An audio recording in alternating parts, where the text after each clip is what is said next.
Everything you see in here is either haunted, cursed, or has been used in some kind of ritualistic practice. Nothing's a toy. It's safer for these things to be in here than out there. Sometimes it's better to keep the genie in the bottle. Annabelle Comes Home is out in South Florida theaters. In the film, a couple of teenage girls babysit the daughter of demonologists Ed and Lorraine Warren. But one of the girls, played by Kate Sarife, enters a forbidden room and awakens an evil spirit trapped in a doll because she thinks it may connect her with her deceased father.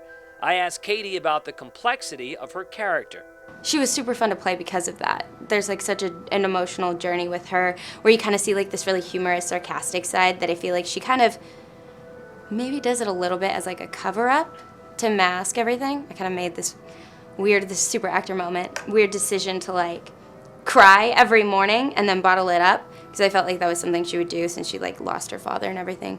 But yeah, it's super interesting that she's not just this mischievous, rebellious teenager she is. Watching a thriller is obviously terrifying, but what about being in one? How did Katie prepare for the role? There was a day that I had an emotional block a little bit, and so I was sitting with Madison. We would all like help each other out by getting into character and talking about things. And I was like, there's something, I'm just blocked. She goes, well, why don't you talk about it? And I go, okay, well, it's really sad that Daniela, and then boom. I don't know. It was Whoa. Weird. Yeah, it was great.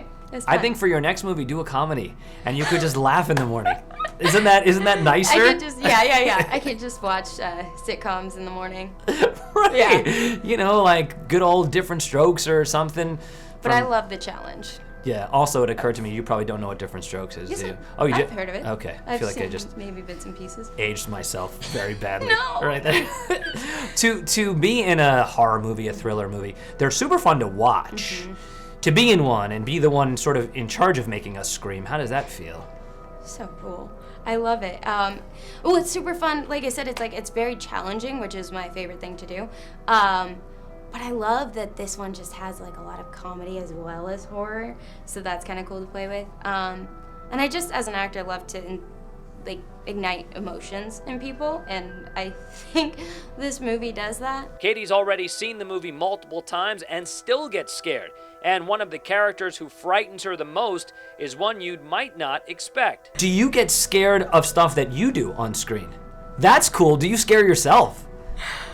Is it bad if I say yes? It's great if you say yes. Yeah, I'm a jumpy person too. It's not just like, oh, I did an amazing job. So I'm really jumpy, and so you could tell me right now, boom, someone's gonna like tap your shoulder, I'd still jump.